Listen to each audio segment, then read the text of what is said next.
going. A dumbass. I am recording the Discord window and not any other window because that one time I did it, so now I have to put it in my line check forever. 5.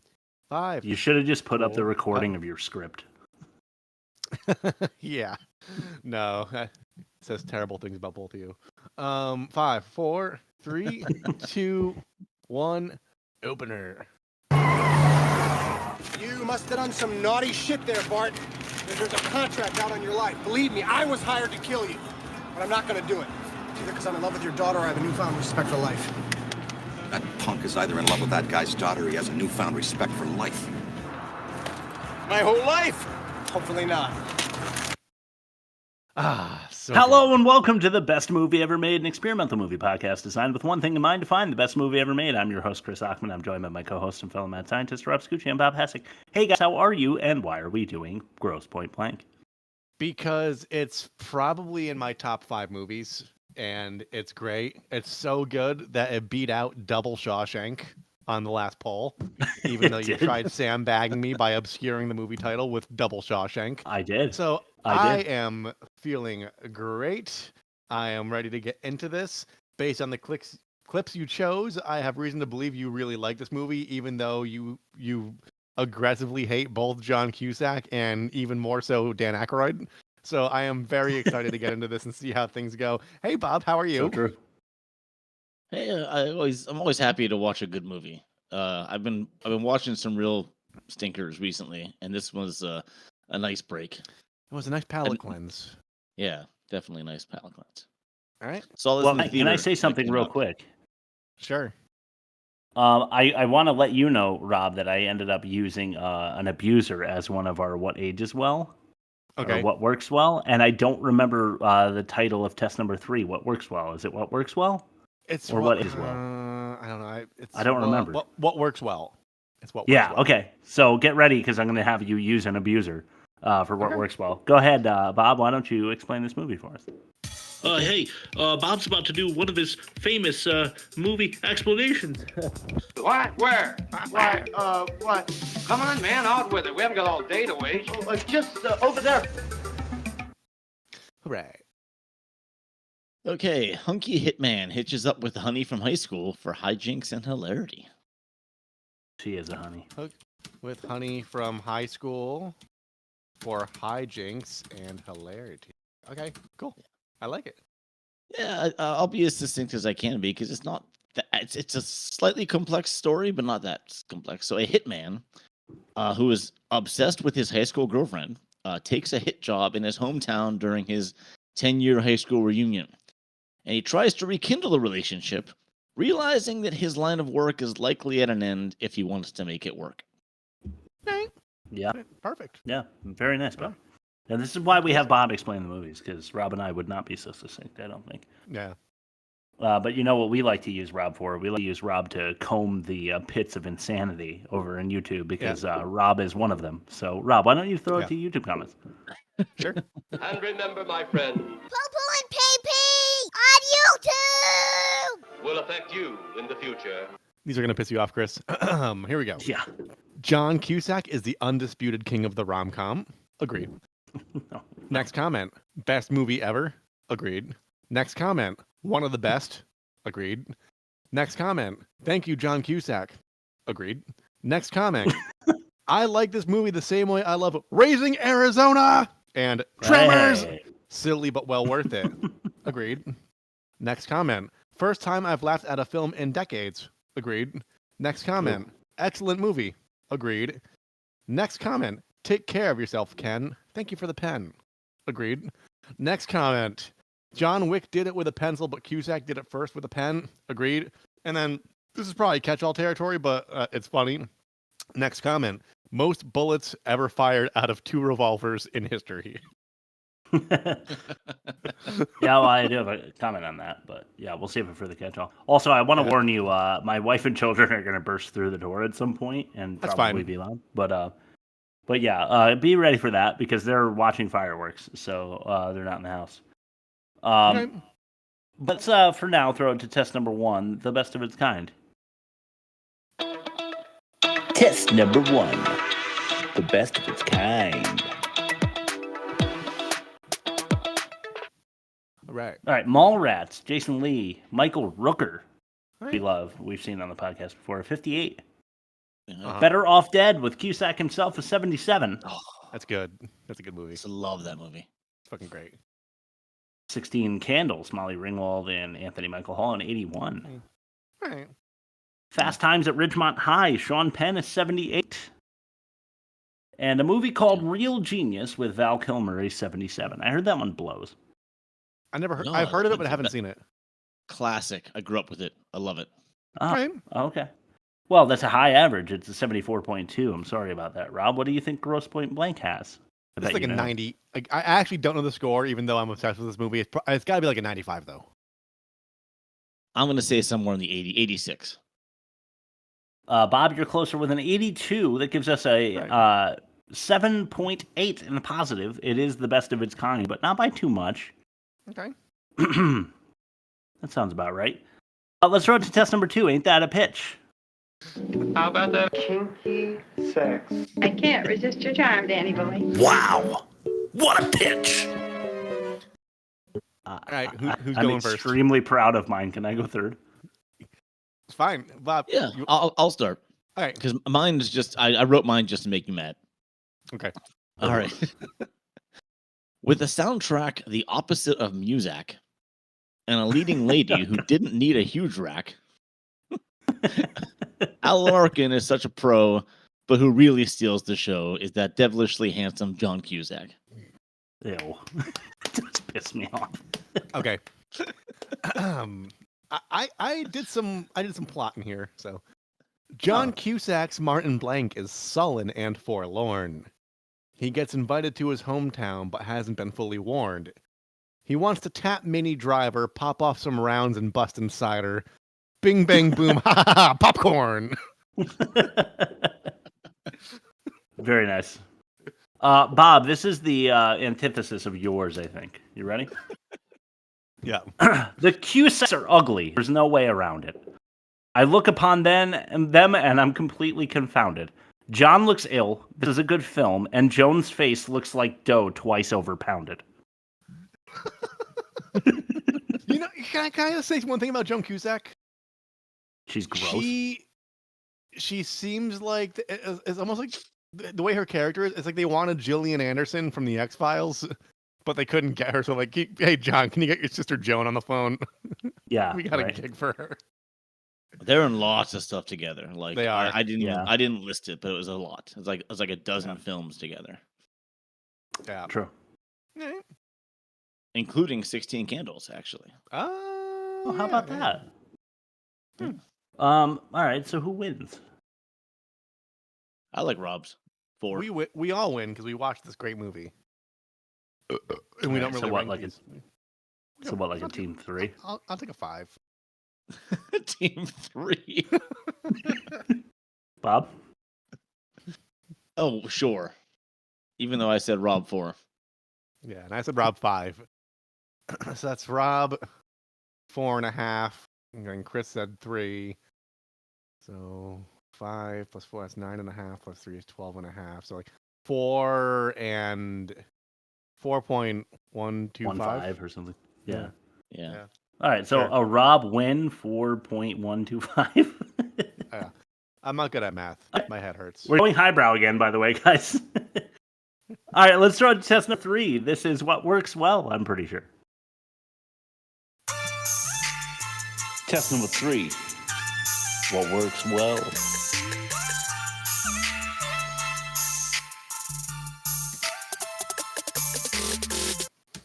All right. All right. So number 5 is the convenience store. This is the Chris as a kid connection.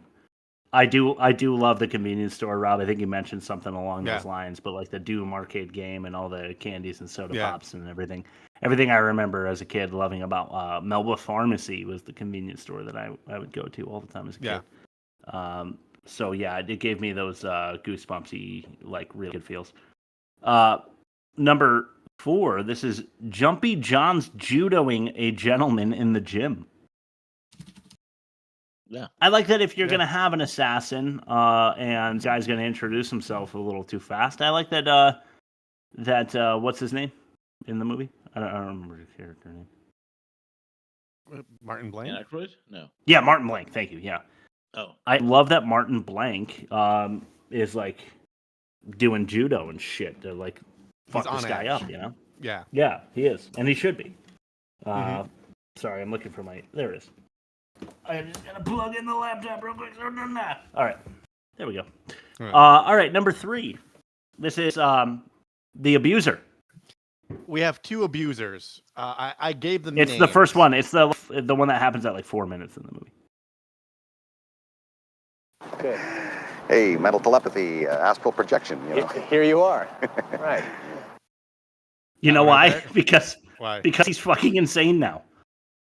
Yeah. I don't know if you know that, but Dan Aykroyd is a fucking insane person now, who is like all about crystal skull energy, and like he has a vodka named after crystal skulls because he thinks that the actual legends of the crystal skulls, which are clearly made up, have some kind of like spiritual power. And he's like one of those chicks that's like really into crystals, but it's skulls instead. Okay. Huh.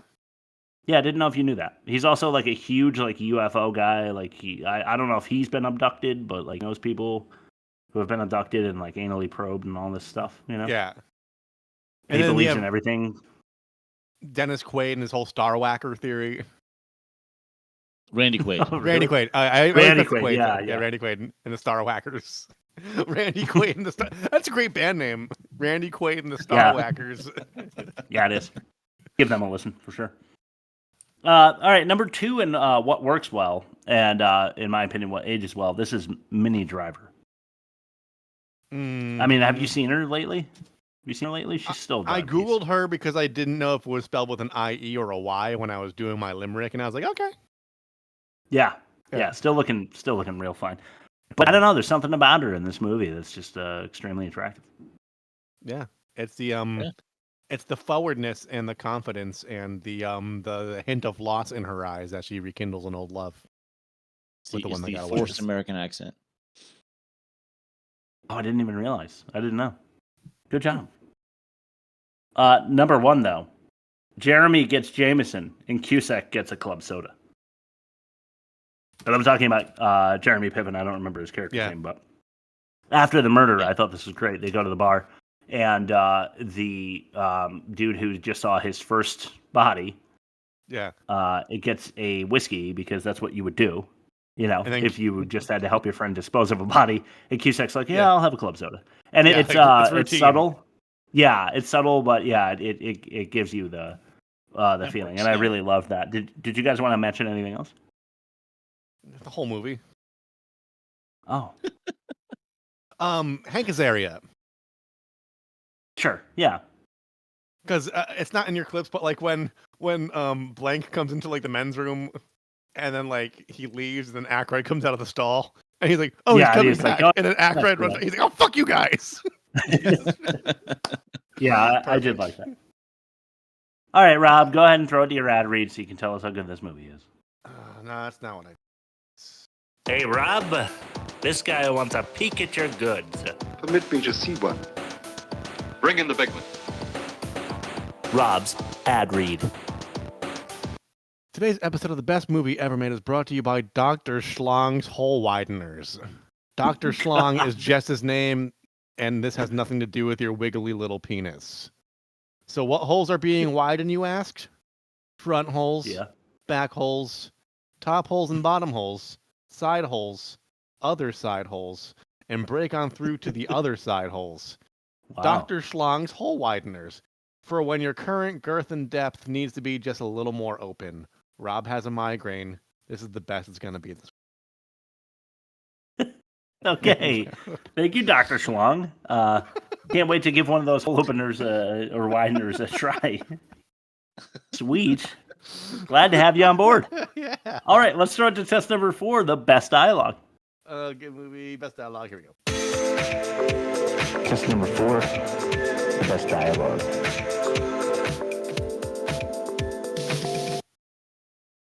All right, number 5. This is these two. I got a few problems. Don't you? Sure. Yeah, what'd you do about it? Well, I tried everything, yeah. I went to the nutritionist, the herbalist, the psychiatrist. Really? It's quite a list. Any of it work? I can't tell yet, but you gotta try. You know what I'm saying? It's your duty. Oh, yeah, patriot. Sure. So tell me more about your problems. And I'll tell you about mine, and then we'll solve them tonight. Not so fast. You're still in the penalty box. Oh, right. Well, thanks for coming to see me. So, is there a Mrs. Mysterio? No, but I have a very nice cat. Not the same. Well, you don't know my cat. It's very demanding. It? You don't know if it's a boy or a girl? I respect its privacy. You happy? Kind of. Really? Sort of. We'll talk soon? Okay. Yeah, I just like their dynamic, you know? Yeah, they're good. Like, it's cute. Stellar. It's not too forced. It sounds like a real conversation between two people that are, like, kind of trying to impress each other with wittiness. It's a convincing level of guarded enthusiasm. Yeah. Yeah, I like that. Yeah. All right, how about number 4? 4. This is popcorn. And here's chance 2 for you. You think about coming in with me. You ponder, okay? I'll think about it. Because either way, I'm gonna get you, kid. Yeah, get what? Get back. Hey, bing, bing, bing, bing, bang. Popcorn. Yeah, whatever. Nice to see you again. Yeah, good to see you, too. I went a little longer on this one. You like that Pacific Northwest country, all the mist and that up there? Haven't been there in years.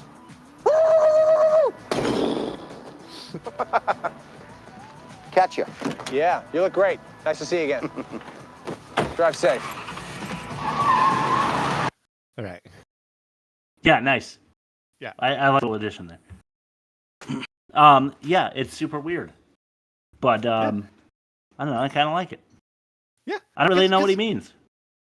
Exactly, because like he's very cold and calculating, but he's got a screw loose, and that's what makes like I'm also not a huge Aykroyd fan, but like, he was cast perfectly for this role in this specific movie. Yeah. Yes. Well, I like that Gene Hackman. You there? Yeah. Am I here? Okay. I would have liked a Gene Hackman, dickhead. All right, number 3.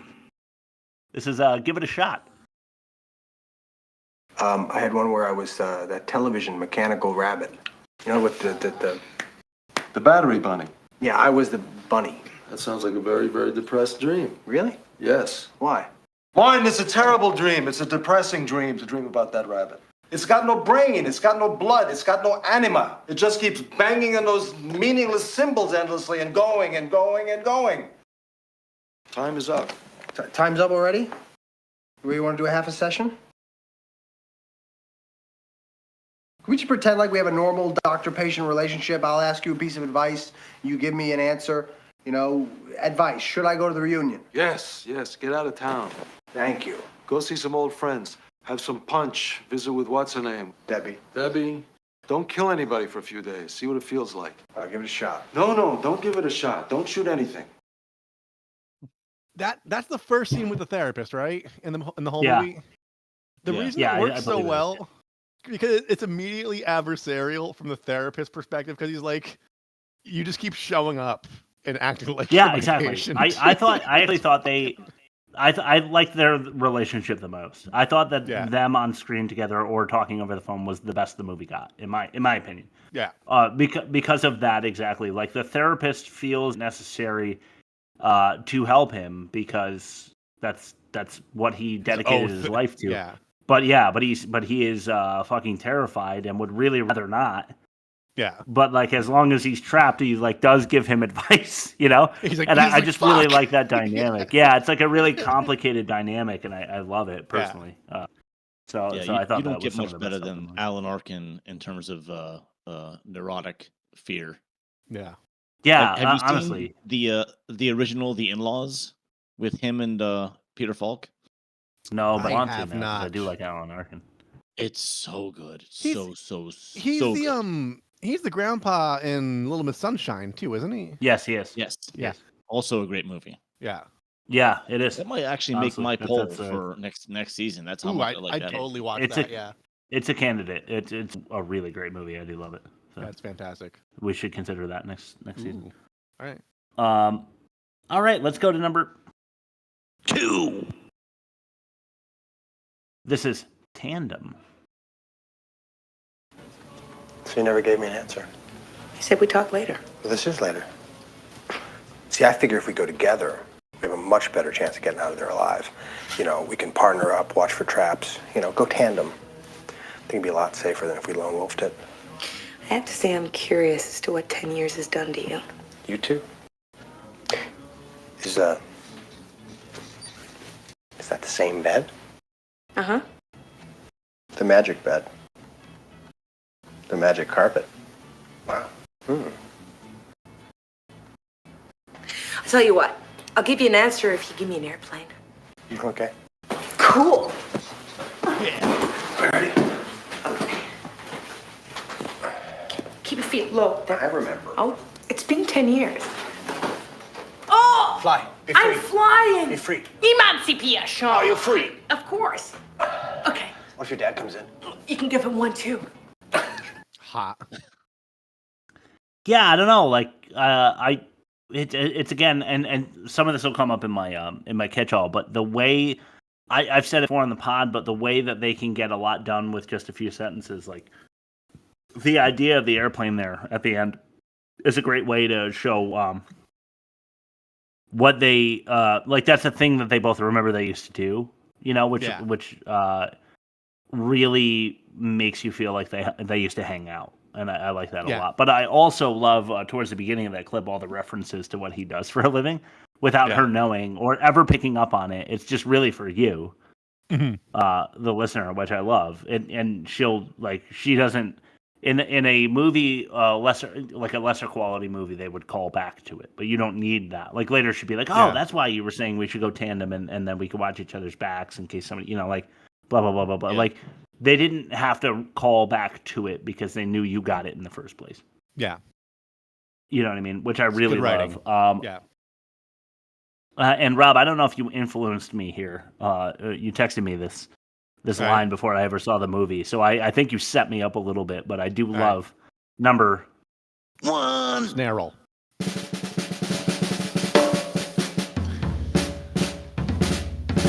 You know what? Fuck it. Protein. What are you in Detroit for? The Red Wings need a new goon. Hi, my name is Melanie. Let me tell you about some of our specials. Today, there's the alfalfa on my mind. That's our featured omelet. Or there's Gatsby's West Egg omelet. And if you're in the mood for something different, there's the I Left My Heart in San Fran cheesy. What do you have? 3 poached eggs, scrape off the milky white stuff. Hash browns well done. English muffin for the bread and a coffee. Whole grain pancakes and an egg white omelet, please.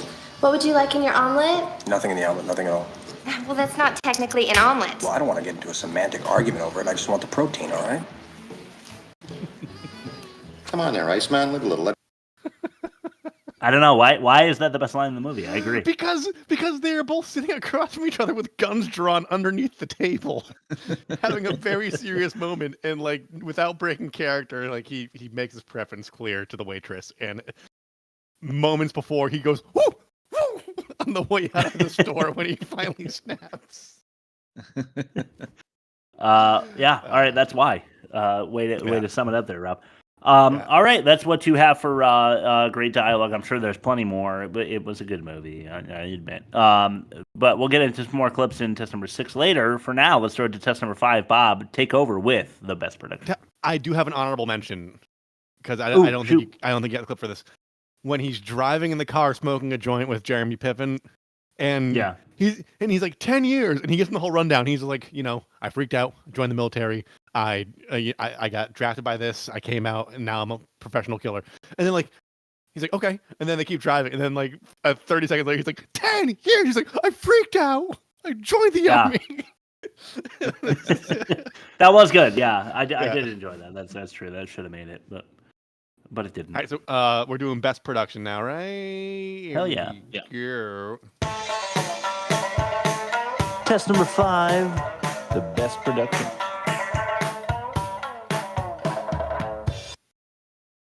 Blu-ray. This is a slash. The two things I thought were done so well in production are the pacing and the balance of things. So pacing and balance. I'm going to say those are good things. So not only does this movie start moving immediately with the first few frames are just it pulls no punches. It's just straight execution, no fanfare, very realistic approach to an assassination. And then it goes immediately into humor, and then there's more humor, and then Alan Arkin, he's so good. And then there's drama. There's actual like romantic drama with Minnie Driver. Then back to action again at the Quickie Mart, and then it goes. It's basically breakneck pacing, with massive attention being placed on exposition without the lengthy dialogue. They show and don't tell, like perfectly. Yeah, there's breaks in humor, there's breaks in action, there's breaks in drama, but none are ignored. None were out there welcome. This is basically how a 90s movie should be done. Like, I'll say that this movie and Pulp Fiction would be an interesting double feature as a snapshot into a good, and I'm gonna coin a word here, Actio-dramedy. Actio-dramedy. Actio-dramedy. It's action, drama, comedy. It's a coined phrase. I think this is exactly what that is. Is that yours? Pulp Fiction because I made that up. I even Googled it to make sure it was not someone else's. That's nice. Okay, so it's ours. Yeah. Team win. Yeah. Chris, good job. Fuck you. Anyway, I do think that's it was just done so well. Like the pacing was just so, it just kept your attention, never got boring, never got, and if it did get a little bit too serious, it shifted immediately into the next scene. Yeah. Yeah. You know, this movie came out when I was like, it was in 95, 96. So I was like 8 years old, and I saw it. I watched it with my dad when it came out, like on VHS. And I think it fucked up my movie watching experience for like the rest of my life, because this is the standard I hold like this kind of movie to. And I don't think anything has matched it since. For me. Well, come on. No, it's when it comes to because what I do for a living, I pitched an article and wrote it that's coming out this weekend called "We Need More Violent Rom-Coms." And I use this movie as the point of reference for why we need more violent rom-coms. I mean, I enjoyed this movie. It was really good. Yeah. So I'm not going to argue. It's not in my top 5, but I also didn't grow up with it. So you consider the fact that, it helped shape your childhood and your fucked up brain. All right, let's start to test number 6, the best acting. Test number 6. The best acting. I hate to give the brother-sister duo any credit, but I will with number 1, Daddy. This is Immovable. Look, Sergeant Pepper, I really need you to shut up about that. It's out of my hands. The gods want you to go back home, and they want you to delete someone while you're there. Would you describe their position on this matter as inflexible? Intractable, sir. I booked you on an early flight tomorrow morning. Dossier. All right, listen, I'm going to call you from Detroit. And just make sure that you pick up the dry cleaning and feed the cat. Great line. Okay? Don't forget your identity. All right.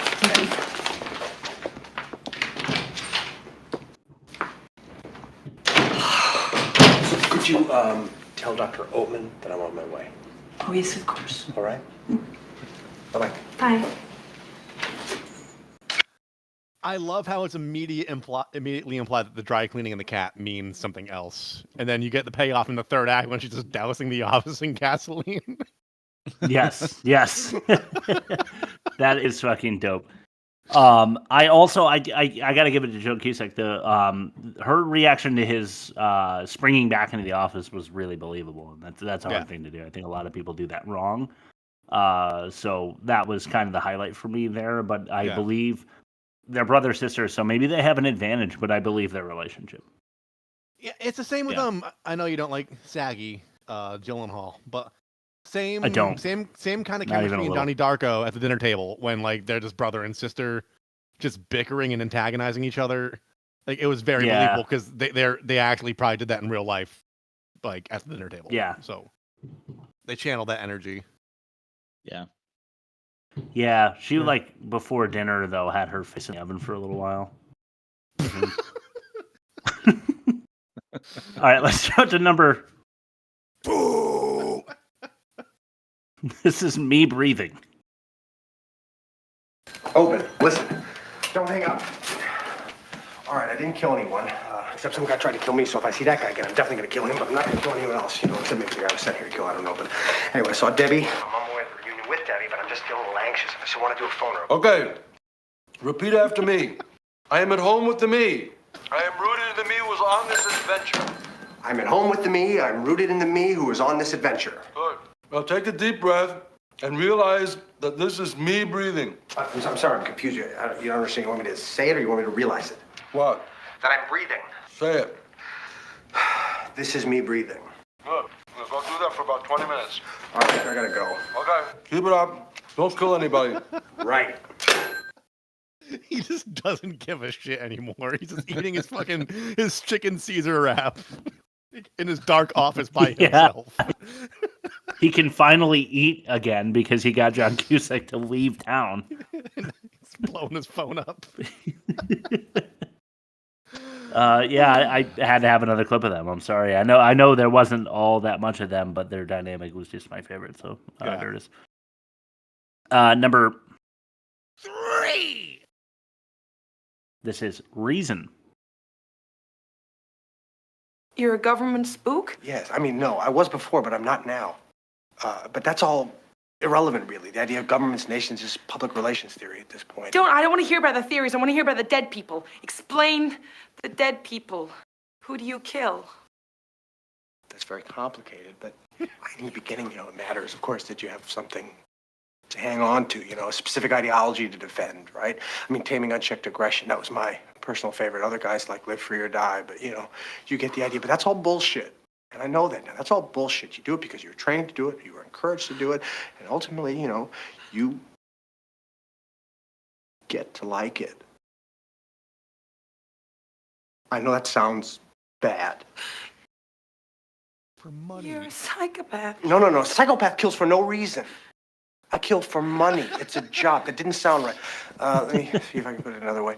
If I show up at your door, chances are you did something to bring me there. I do it for money. So good. So fucking good, dude. Yeah. Because he's trying so good. hard. I mean, he's trying so hard to convince her he's not a shithead. He's like, no, I just kill people for money. Yeah, but isn't he, right? Like, aren't you? If you're... Yeah. If you're taking on contract killing, you're a piece of shit because you do not know anything about the person you're killing, except for what's in the dossier, which was crafted by the person that wants them dead. So you really don't know anything, and you're not asking questions. You're just killing someone for money, and he's trying to find a way to put that gently to her. So I'm not sure that they should have ended up together, in my opinion. Yeah. But, I get it's a 90s rom-com, so everything is a little softer. Imagine, though, that you found out that Stacy was a murderer, I don't know that you would shift your feelings, but, I think the average person might be like, oh, you kill people? Maybe I don't want to be killed. I would find out who's paying her, and then I would maybe whisper in their ear a list of people I want dead. Bob, how would you react? I would ask where the money is. That's right. Yeah, that's what I would ask. Where's the money? Totally fair. Totally fair. All right, Bob. Why don't we throw it to you in fact or no fact? First, my honorable mention is actually the clip you picked as an abuser. So I'm going to play the second abuser now. All right. Cool. This union, is there going to be meetings? Yeah. Of course. No meetings. That's it. Right. Of course. I just love it because he never wants to drop the lone gunman persona he's made for himself over the last 10 years, and he's just having had careers where you had to have meetings mandatory. That's a good enough reason to open fire on somebody if they're trying to get you to get back into that culture again. So yeah, right. I did love that. It's really true. I liked Really their cool. I liked their exchange in the mansion at the end. Yeah. I thought it was fun. All right, so and fact and Dan four- Aykroyd was somewhat. Sorry, go ahead. Fact Go ahead. number No, I was, yeah. Dan Aykroyd was what? I want to know what your feelings are on him because I feel like it's going to contradict what you normally say about him. So, all right, fact or no fact. He was pretty. You didn't come here for crappy poo-poo facts like this. Last time here in this bumper. That very, very often the wind will cause pollination. If not, then a bee or any Chris's silence makes me feel like this is not the last time we're going to hear this bumper. the same situation. No, you came here for some stone-cold facts from Bob, like this one. In my land, women are for advancing the race, not for fighting man's battle.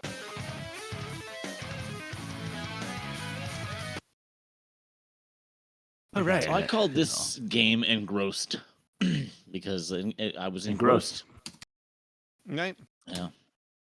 So there's quite a few things here, and I've been saving some. I've been like biting my lip a couple times because I wanted to say things. I'm like, oh, that might be in my game, and because I forgot what I wrote down because I wrote so many things down about this movie, but only 4 of them made it into fact or no fact, and so you got to find out which one is not from this movie or about the people in this movie. Okay, first one. All right. Heard. John Cusack and Jeremy Piven were actually high school friends, much like in the movie's storyline. Okay, second. The film cast includes 1 Oscar winner and 4 Oscar nominees. Okay. According to producers, the role of Martin was always intended for John Cusack and no one else. But, however, according to a DVD extra fact track, Keanu Reeves was also considered for the part.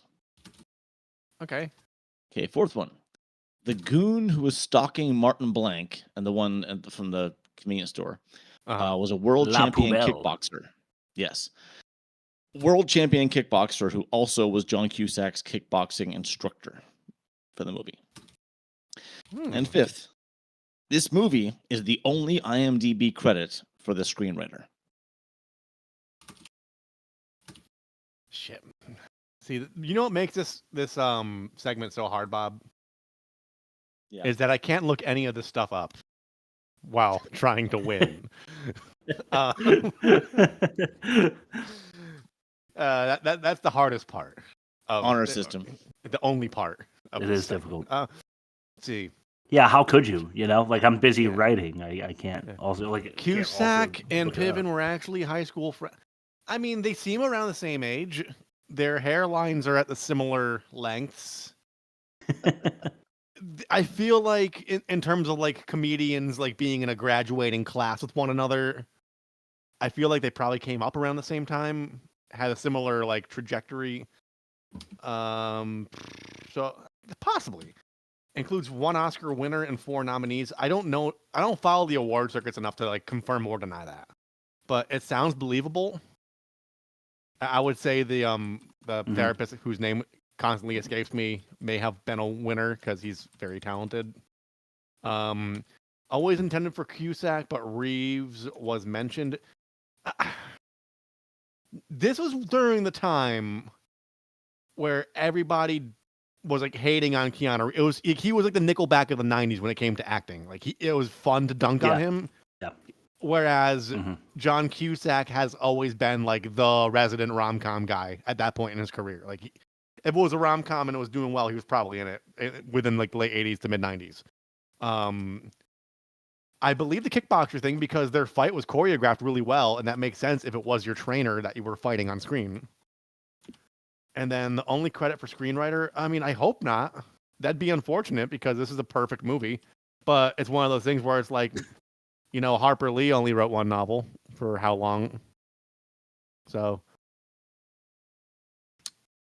I'm going to say Reeves is the lie because I just don't think he had the star power and was appreciated at the level that he's at. I think anachronistically, it's easy to say, oh yeah, Keanu Reeves would be perfect for this because like knowing what we know about him now. But back then, I think he was still kind of a joke. I think he was kind of a joke. And there's also the connection with the John Wick and the pencil and the pen, which I think is kind of like is the red herring here. So I'm gonna say Keanu Reeves is the misdirect here. I like that. That was one of my choices as well. But since I can only make one myself, I'm gonna go with the Piven and Cusack high school relationship. I'm gonna say that that's not true.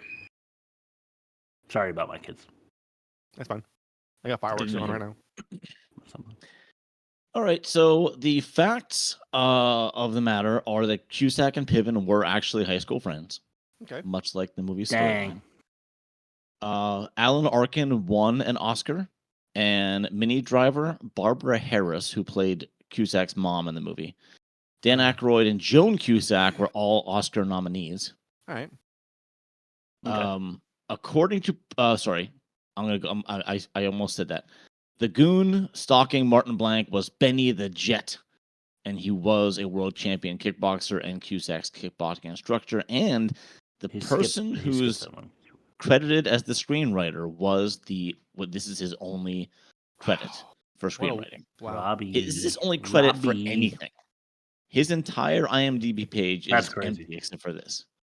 What a legacy, though, right?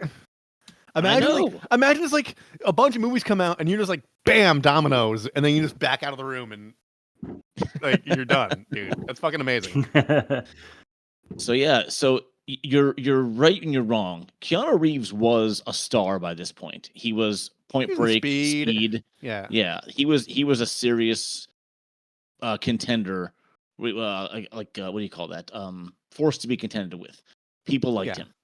He was a joke in the 80s. When, but I feel like Ted and Parenthood came out. Yeah, I feel like through the Matrix though, people still dunked on him because he was like robotic in his delivery in like the serious stuff. But I may be misremembering. Yeah, he was definitely a joke in the 80s. Like, because he was just like the whoa dude, the goofy stoner. Yeah.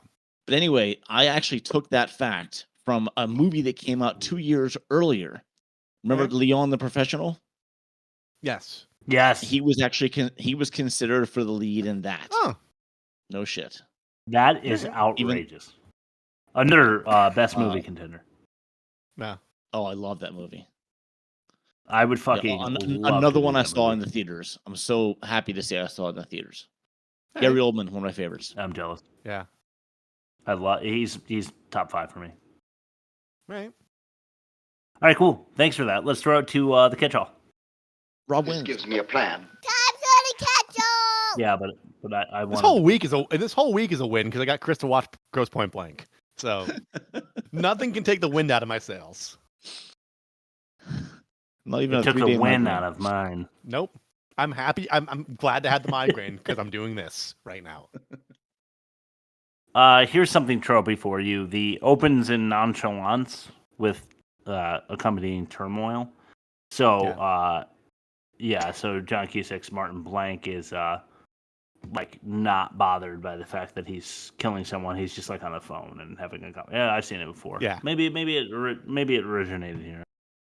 Yeah. Go ahead, Bob. Yeah. So this goes back to my our screenwriter being unknown except for this movie. The director for this movie was known for his past exploitation movies. Like, he's never done anything of note except for this. Everything has been like a sleazy exploitation action movie. And guess who loves that kind of movie? Tarantino. Yeah. And Tarantino became friends with this guy. And actually wanted to be in the Ultimart scene. But the guy's like, no, there's no place for you in the scene. But so all they agreed to do was allow him to shoot up the Pulp Fiction standee. I saw that. Yeah. That was authorized by Tarantino because he was such a fan of this guy. Nice. Cool. Yeah, that's interesting. Cool. One thing we glossed over, but I did hint at the buddy cop dynamic between Hank Azaria and I'm looking at Todd Freeman, the NSA agents that are like in Aykroyd's back pocket. Yeah. Like, it was just like, so you have a rom-com, you have an action movie, you have a dramedy, and then you have like a buddy cop film, like kind of shoved into this as a side quest. And it just adds a whole other layer of just how it's stupid, but it works so well. That was kind of fun. Agreed. Yeah. I want to say extreme pipe logic. They're ultimately disposable. The way they go out the end. Yeah, but it's one of those things where it's like they elevate the movie because they're there, but like it wouldn't take away from the movie if they weren't. It's just like it's like salt on your eggs, you know. It's just like perfect amount. Yeah. Sorry, Chris. Go ahead. They added like a nice 6 minutes to the movie. Yeah. Or so. Extreme pipe logic, though. The amount of space that he has above the second target that he hits when he's sending poison through the like vent into the victim's mouth. Mm-hmm. Not no hotel ever anywhere. Just yeah. All right, go ahead, Bob. Yeah, that's true. Speaking of the production, Grosse Pointe is actually a school, an area of Detroit. But the only shot of Grosse Pointe is the aerial shot of the road next to the lake when he first gets to town, with the Grosse Pointe South High's school's bell tower in the background. Huh. Everything else was shot somewhere else. Thought that was interesting. All right.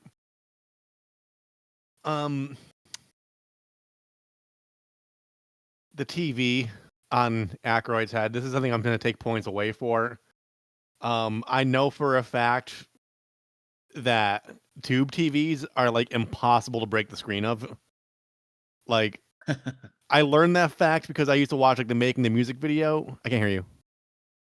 You there, Chris? We lost your volume, Chris.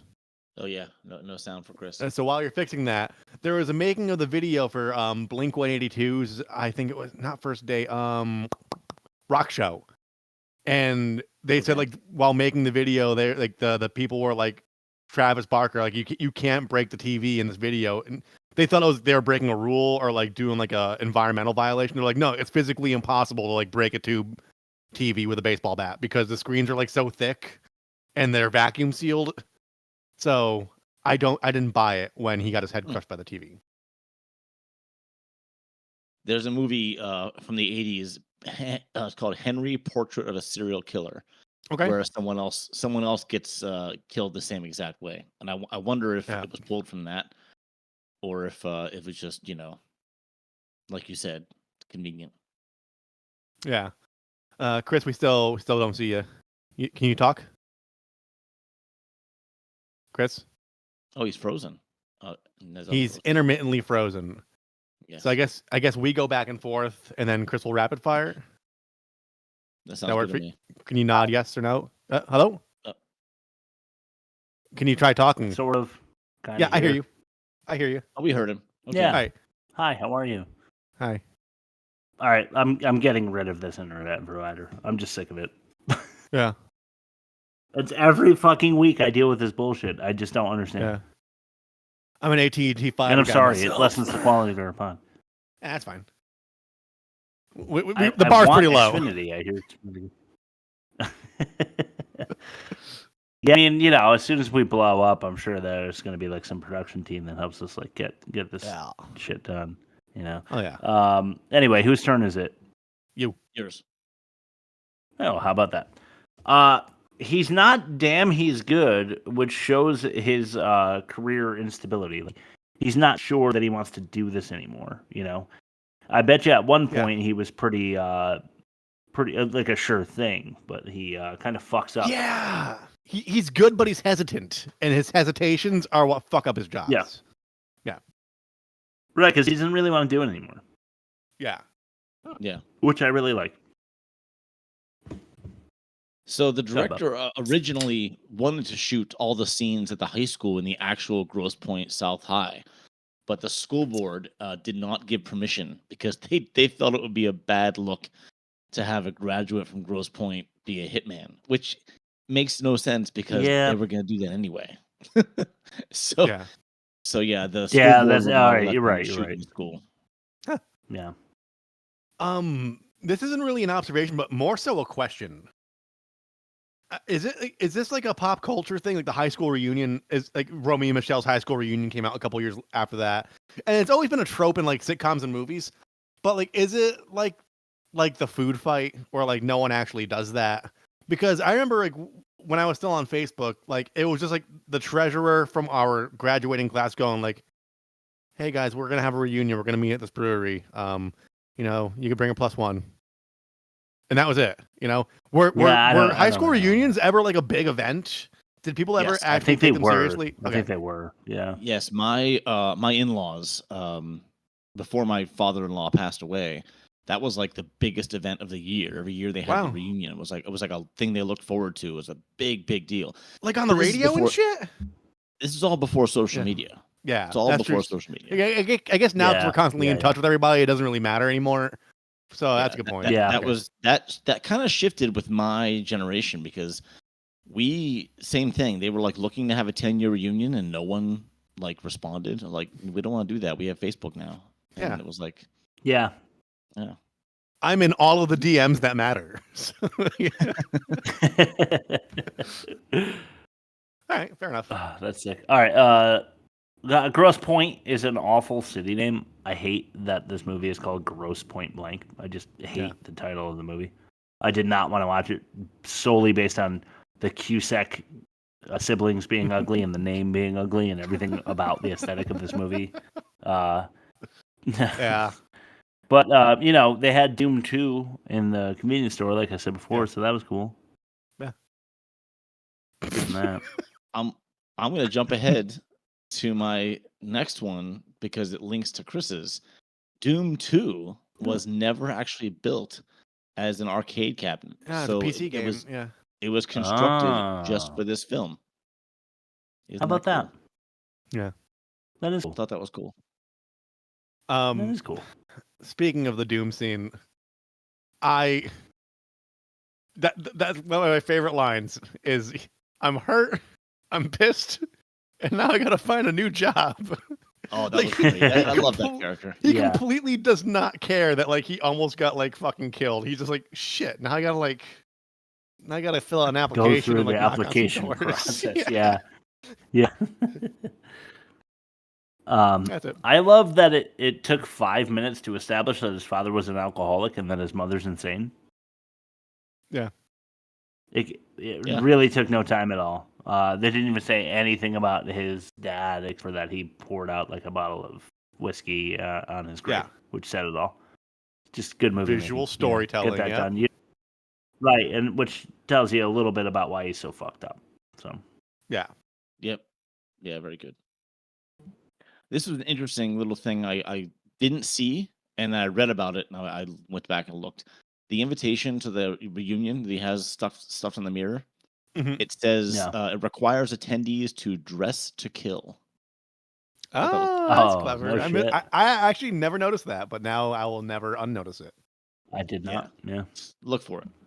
It's cool. Yeah. That's my last one, by the way. Oh, shit. I mean, I'm just riffing here. I didn't write anything down because I just love this movie, and I'm just going off the dome. So we could do a Chris rapid fire, and then we could just interject. But Dan Aykroyd's character, I just love how like as adversarial as and like antagonistic as he is to Martin Blank, he's still like he extends the olive branch. He's like, hey, try these new benzos I'm taking. They really take the edge off. Like they have like guns pointed at each other under the table. And he's like, you gotta try these. Make Prozac seem like Tic Tacs. Right. It's just like even when like they're at complete odds with each other, they still talk shop and like give each other tips. And it's just such a great relationship as far as like protagonist versus antagonist. Yeah, unmatched ever in unmatched sense. That's never been topped in cinema. All right, get your bingo cards out. This is the time that Rob gives the movie too much credit. No, I'm giving the appropriate amount of credit. Go ahead. So I'm doing a lightning round here. Yeah, and then we'll butt in. Okay. The radio scene setup is really fun when they're like having an argument about how he like left for 10 years and she's like documenting that to her listeners. Like that would make for a really good radio. I like it. Yeah. The fake cop friend, the security guard guy, like the like the mall cop, the neighborhood watch HOA, guy. The HOA guy. He reminds me of Jeremy Witt. Do you know who that is? Sounds No. familiar, but if you name something he's in, Okay, I I don't know. This is for you guys and our hundreds and thousands of listeners. Jeremy DeWitt is a guy who pretends to be a police officer regularly, and he's constantly arrested for pretending to be a police officer. And Like it's in real life? really funny. in real life. Oh, He all like right. like he has like a security company, and he constantly is impersonating police officers. Like he's trying to get as close as he can to look like a real police officer. Yeah. Without breaking the law. So like the police pull him over and they're like, you can't have those lights. And he's like, actually in section C1825, I'm allowed to have these lights because they're like tinted certain color that. But then they're like, yeah, but you can't have that pepper spray. And they end up arresting him every time. Yeah. And he's because got, like, because he violates the law and he is impersonating a police officer, obviously. Does he have like the black It's really matte fun. wraparound finish on his F-150? Like one of those guys. Oh, I'm sure he does. Yeah, he's All got one of those like motorcycles with the like pouches The on the side fairing? that he keeps like Yeah. police shit, and it's super funny. Look up Jeremy DeWitt. It's like honestly, it's really funny because he gets really pissed off and like screams at the cops that are arresting him too. It's super funny. Sorry, but headphones do not black out gunfire. This is from the convenience scene store where he's playing like Doom 2 and he's listening to music and there's like gunfire going on behind him. Yeah. You're gonna hear that. Dude, have you ever played Doom 2? Have you ever played Doom 2 growing up? He's listening to music though. Yeah, you get in the fucking zone though, dude, is what I'm saying. It's like that's an All right, enthralling game. Yeah, all right. I'm not going to say you're giving the movie too much credit. I did mention the cool fiction cutout. Thought Yeah. that was cool. Hey, a microwave bomb and a jump away from explosion trope. How about that? Yeah.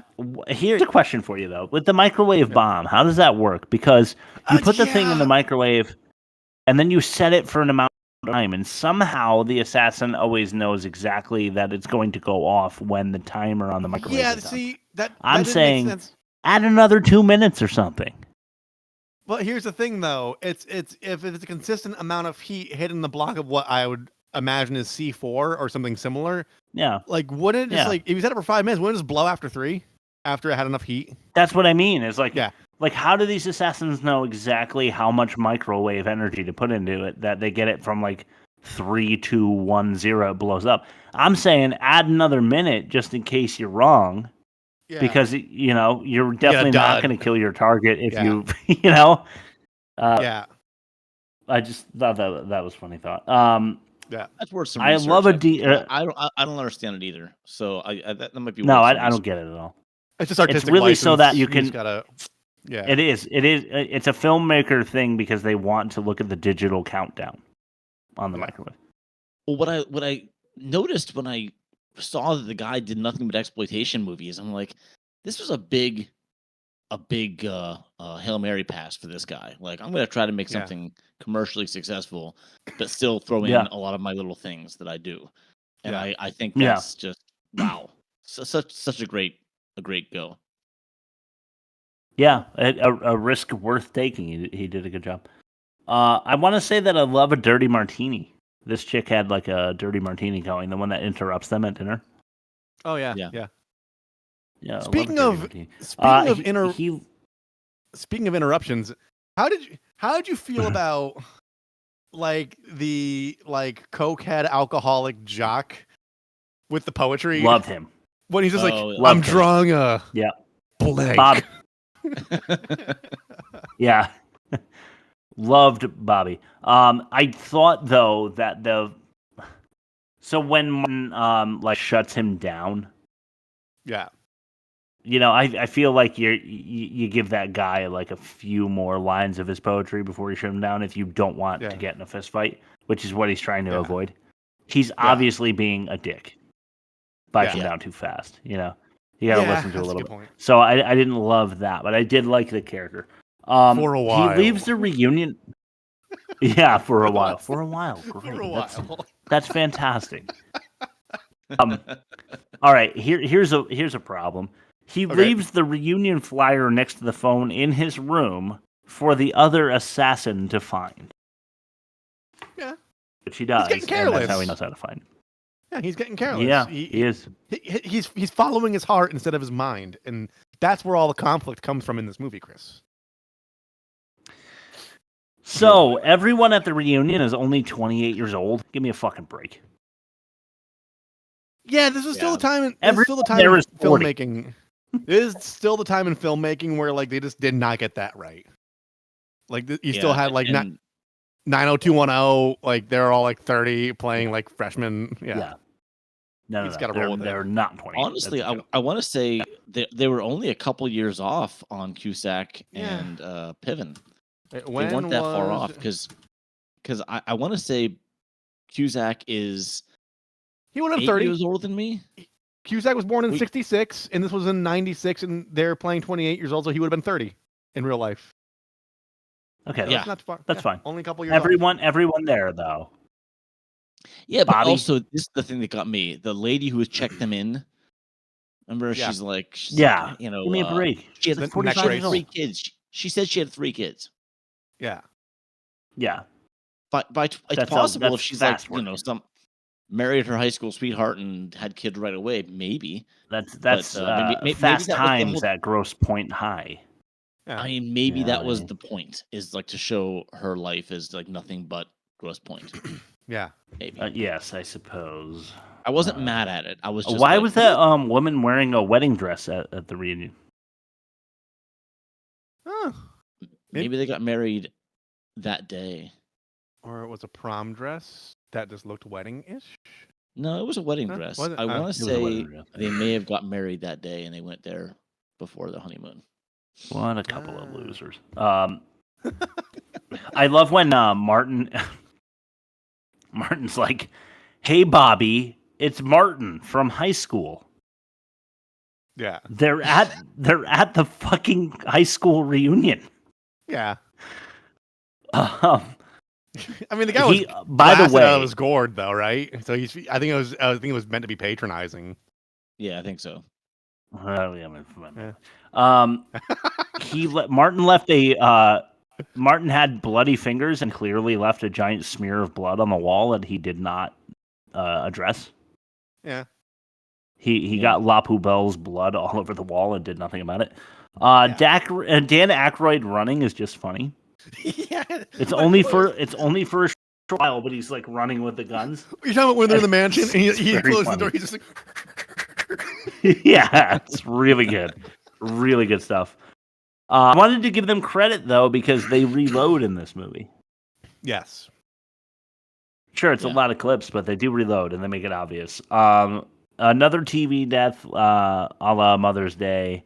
Only you're right, Rob. I don't care how hard you hit Dan Aykroyd in the face with that thing. It's not breaking the glass. Yeah. Let's move it on to what we're watching. Sure. It's all you of Earth If you're not taking our recommendations, then you're are idiots. Right. Suburban Commando with Hulk Hogan. I have been watching this in pieces. I really wanted it to win the poll this week. It did not. I will tell you what did. It went. But it's outrageous, and we got to do it. We have to do it. For a good movie. We should do every Hulk Hogan movie that there is at some point. Is that for a good movie? No. A bad movie? Despite Christopher Lloyd, Yeah. being in Suburban Command, it is awful. Okay. Also, I just wanted to shout out to Disney. Not that they need it. Not that they're not like corporate. No, they need our endorsement, dude. They're hurting right now. So. But have you guys seen the movie Onward? I don't suppose that you have, Bob, because your kids are old. No. Yeah. There's this movie. It's a animated movie called Onward, and I started with my kids again. I had seen it with my wife. We just checked it out when it came out because we were like bigger Disney supporters back then than we are now. But it is just a really good take on like mystical creature fantasy, but very humanized. Really good story. I stopped watching it with my kids though because my wife was like, "Hey, you realize that the dad like dies in the movie, and it's like kind of heavy, and we haven't really dealt with death with our children yet, so maybe we shouldn't like talk about how you could die. And I was like, that's a good point. So we didn't finish it, but it is a really good movie. It might make you cry a little bit if you're inclined to do so. But yeah, check Onward on Disney. If you haven't seen it, it's a really good animated movie for kids, but they have to be able. All right, go. Speaking of bad movies, I watched the Riff Tracks version of Samurai Cop. Now, for those of you not in the know, Riff Tracks is what the Mystery Science Theater guys did after Mystery Science Theater changed faces. And this is a perfect addendum to our Samurai Cop episode. And I highly encourage you guys to seek this out. These guys know where can they find the that? dialogue. So I found it on Pluto TV. Oh, you're talking to Rob. Oh, sorry. Go ahead. www.theworstmovieevermade.com. Go ahead, Bob. Yeah, sorry, not to interrupt you, Bob. Go ahead. Where did you find it? Pluto? Pluto TV has a Riff Tracks station that you can just stream. Nice. And it's not on demand, but you can catch it. It's on often enough that you'll see Samurai Cop at some point. And like I said, these guys know when to riff, and they know when the dialogue is just funny enough not to riff. And they're just masters at their craft. I laughed.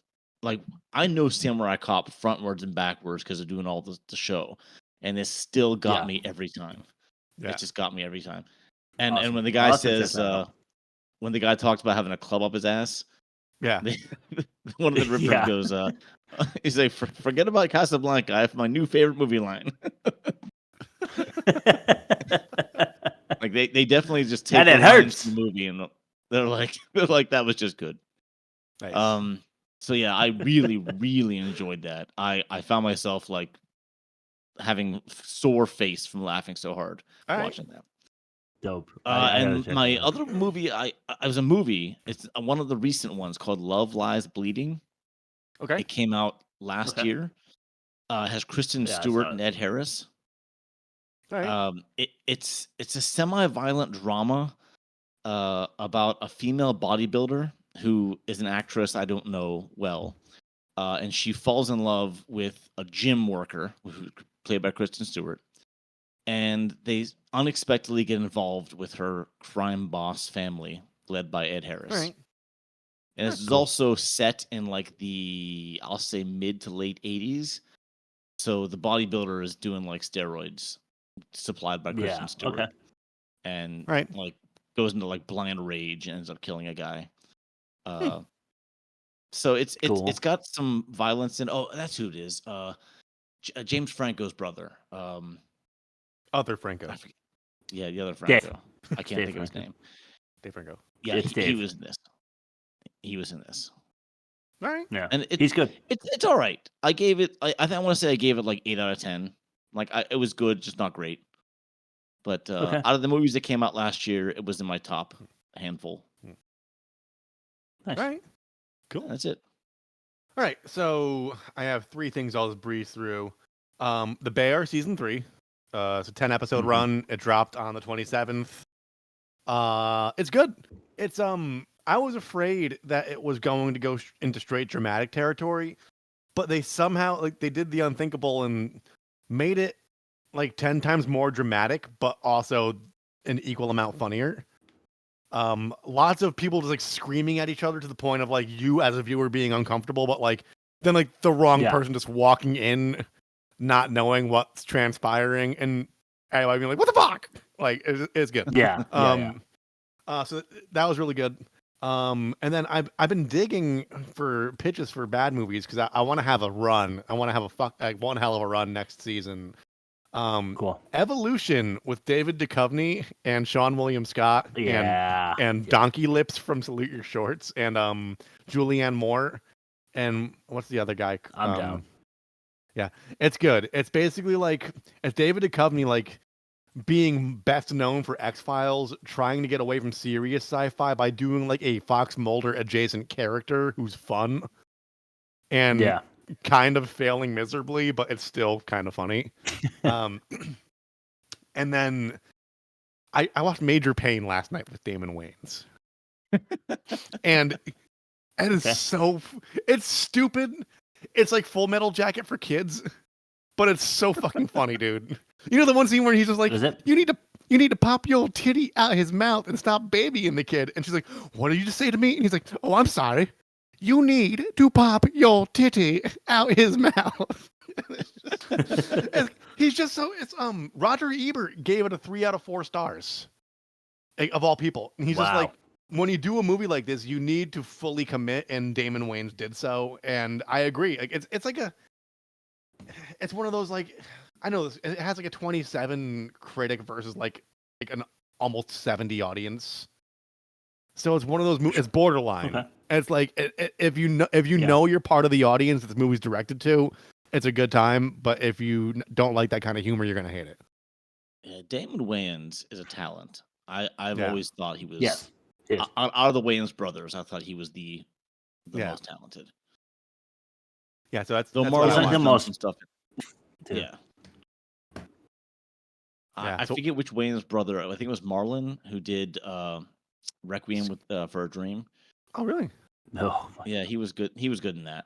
They did the scary movie too, didn't they? They write all the scary movie ones. Yeah, or the first couple. They did. I didn't like those. I like the first two, and then it got like. Good. Yeah, and then the second one has. And then they stopped parodying. Yeah, the first 2 movies were the best. I'm Gonna Get You, Sucker. Yeah, and Don't Be a Menace to South Central. Okay, Central. Those were drinking your juice in the hood or whatever. Yeah. All right. All right, let's throw it to back credit names. Stupid! Stupid!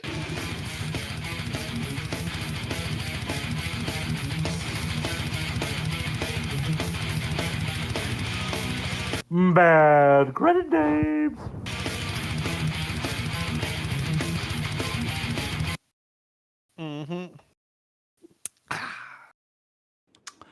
I gotta do it. I'm sorry. You're attractive, but your name is Minnie Driver.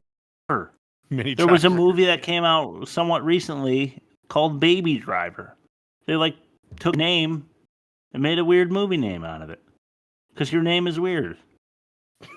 KK Dodds. Baby Driver, by the way, is one of my top 10 of all time. I absolutely love that movie. Yeah, it's good. I haven't seen it. I really like it. It is stylish as hell. You would love it, Rob. All right. It is, yeah. You would like it. I like it a lot. Baby Driver. KK Dodds. Yeah. DV Divincentic. DV Divincentic. No. 2 more. Willie Williams.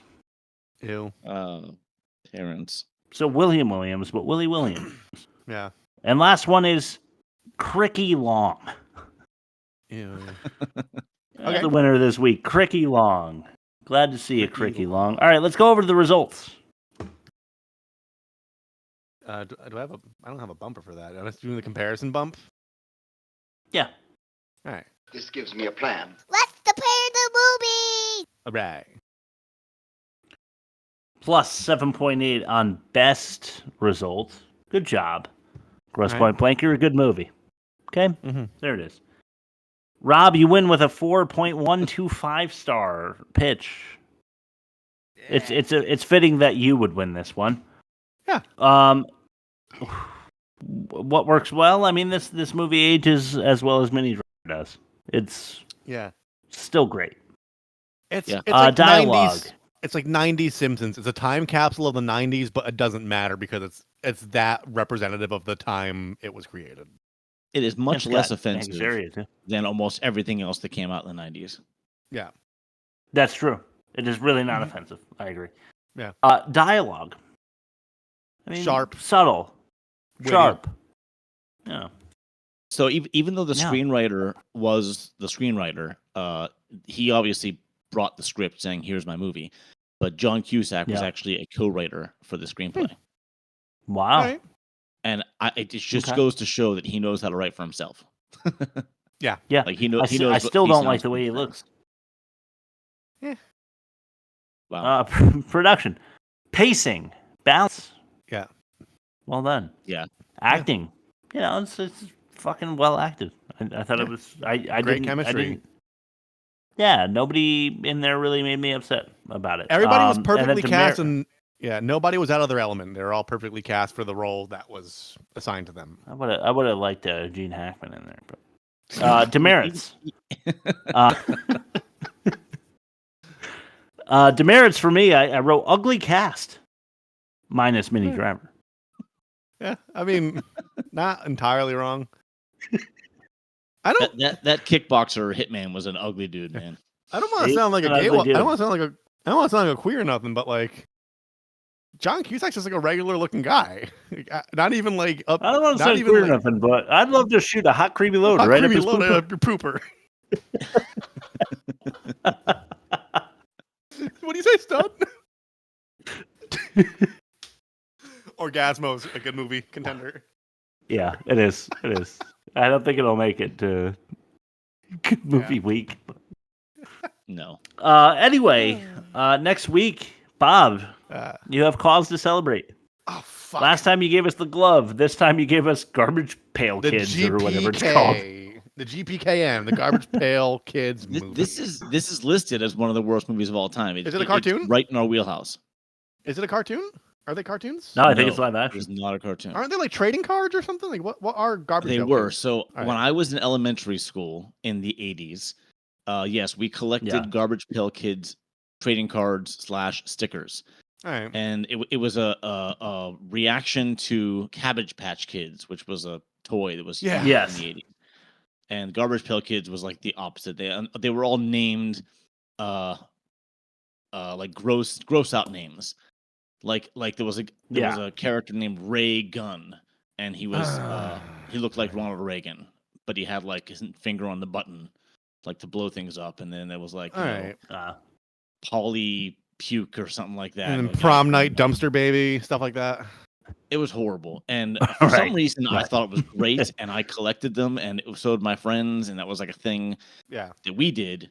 That was like pre Pokemon, pre fidget spinners, you name it. It was pre everything, and they made this movie, in '87, and I've never seen it. I just know it's really supposed to be one of the worst movies ever made. Is this one of the I things? had heard about it. Yeah, like where they did a brand crossover before they learned how to perfect the formula with like the Trolls movie or the Lego movie. It's just like, oh yeah. So it's just like, this thing's popular. Let's make a movie without like consulting the source material and just like kind of one of those types. Oh, totally. This cool. was basically pre Ninja Turtles, but in the same vein. Okay. Like Ninja Turtles were popular as a cartoon, and like we're gonna make a movie, and it wasn't good in my opinion, the Turtle movie, but it was people liked it way better than this. Yeah. All right. Fair enough. It was good. All right. So Garbage Pail Kids movie. Got it. Yep. That's what we're doing. Rob, why don't you plug us? We'll throw it to Bob for his last word. Yeah. www.theworstmovieevermade.com. Click the buttons that follow the things. We have YouTube, we have Spotify, we have Google Play, we have Apple Podcasts. You can find us on TikTok. You can find us on Instagram. You could email us. If you do follow us on YouTube, hit that little bell and subscribe button, and you'll get notifications whenever we put out hot, spicy 4D, Ultra HD content with all of our wonderful faces on it. Punch it, caress it. Yes. I've been told I have a voice for writing and a face for radio, so it's really the worst of all worlds. Bob? Well, then why do I think you're so sexy? Instead, I'm going to say Gene Hackman. Yeah. All right, guys, I'm glad we got through this. I'm glad we got Chris to watch Grosse Pointe Blank with two of his least favorite people and others. And it was good. So, thanks for listening. We'll see you next week with the Garbage Pail Kids movie. Ta-ta. Joe is cool.